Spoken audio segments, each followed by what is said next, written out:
of people have made that analogy. Paper.li. Paperly. I don't like that platform so much. The reason I don't like it is I've heard a lot of feedback from teams that have used it in IBM where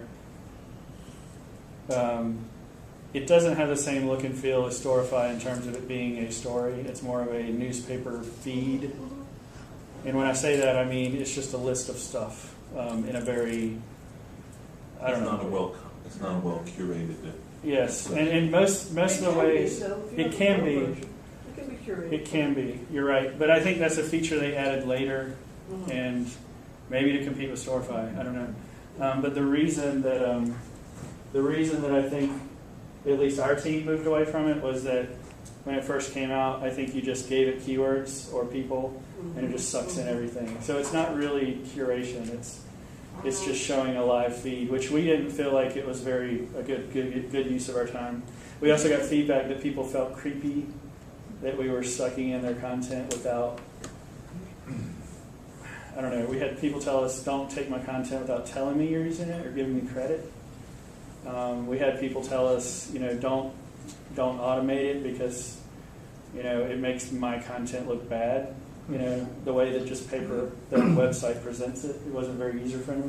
Yeah, I understand the automation has been. So I think I get that question a lot of, is it similar? It is similar, but I think they added the curation later. I've had the same question around to your question about cut and paste. I've seen people that try to use SlideShare that way. If you don't know what SlideShare is, it's basically it's YouTube for PowerPoint. Meaning that it's a way for you to take a PowerPoint, put it online, and make it into a slideshow that's on the internet. So many people will take photos, cut and paste them into a PowerPoint, stick it on SlideShare, and boom, you've got a slideshow that is of an event. I've got a question. You said so to connect to Facebook, do I have to connect with my personal account, or can I connect as a page? That's a good question. I don't know because I haven't used it as a page. Let me check. When I tried to connect, it had to be an account. Yeah, I don't know of anything that lets you connect with as a page because you can't log in as a page. Yeah. You log in as a person. Of course, you can create an account as an organization that way, Yeah. not your own. So if we want to do an account for NCTech4Good, should we set it up as NCTech4Good and then exchange the password around? Ooh, that's not good. That's not good, no. That's one way. I mean, I know teams that do that in IBM because they don't, they want to establish it as the mobile Storify account or something like that. I don't prefer that only because, you've got a security concern. You've also, for me, I'm trying to establish, I want people to know that Ryan did this story versus IBM did this story. So it doesn't mean that I didn't do it for IBM, but I want them to know that I'm the thought leader. I'm the guy that is the expert in that field. So in the same way, I think with a nonprofit, you're establishing yourself as a go-to person, whether you're a consultant, whether you're the owner of a business. For me, I think you have to kind of shed that. I say often, you have to shed that fear of it being your face on it. So we each do our own and then just publish it ourselves and Right. on the. And I think the reason that's okay is that, again, Storify is not the destination.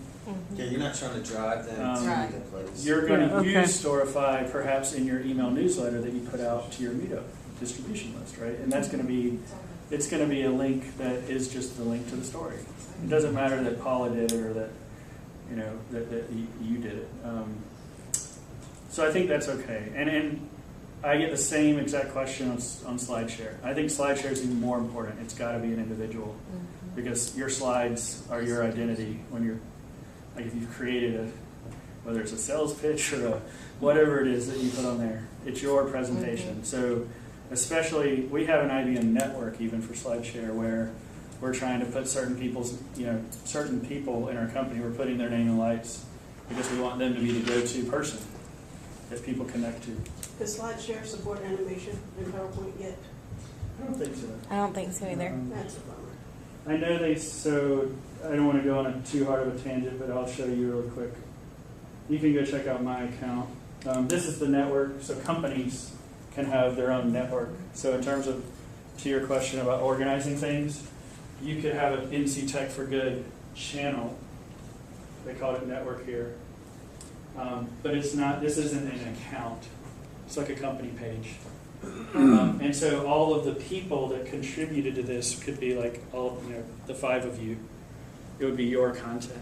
Just more like a Facebook group then, where people. It's really just. I think of it as a container of presentations. So you see here, these are the people that are the thought leaders. We call them forward thinkers. IBM has to have their own name for everything. So these are our SMEs, subject matter experts. And so then the content, we've organized that into different topics. We have a fold. This is very similar to a YouTube profile where you have playlists. Mm-hmm. Think of these as playlists. So we have a cloud playlist. We have a mobile playlist. We have me talking about what IBM did. This is before I did SlideShare. Before I did Storify. I used SlideShare to do an event recap of South by Southwest last year, and I did it as a presentation. And it was primarily because every time we travel, we do recaps for our management to say, this is what happened when I went to that customer, or this is what happened when I went to that. So what I've done is I've decided, okay, instead of doing that twice, making an internal and an external version of that presentation, and rather than doing it in email, I'll create a PowerPoint, publish it here, I sanitize it, I take out all the confidential stuff that I only told my management. And then there's this is my public recap of that event for the company. So what does that mean, like, for an organization, right? If you're, your name is in lights and you're writing under your personal account for that organization, if you leave that organization? It's a fantastic question. So for me, sorry, I'm typing out the answer here. So what we have at IBM, and SaaS does the same thing. We were one of the first companies, I think, or at least maybe we just think we are. We created blogger guidelines in like 2004 when people started using blogs. And then we evolved that into what we now call our social media guidelines. And so these are what to your question, these are rules of the road. And there's literally like a top 10 list that says do and don't. Right. Respect your audience. Don't cite references to clients you don't have permission to. It has Right. rules of how you behave in social media. So we all have signed a contract every year that says, I'm going to honor this or you're fired. So if we do bad things on social media, Right. Even though we disclose, we're supposed to, IBM is they're very nervous about legal. So every social profile, they would like us to say that these tweets represent my own opinions and not that of my employer. We're supposed to put that in every bio that we have. And it's to state, there's the rule right there, number 4. If you publish content, you should understand it's only Ryan's opinion. I don't represent our I don't represent our CEO.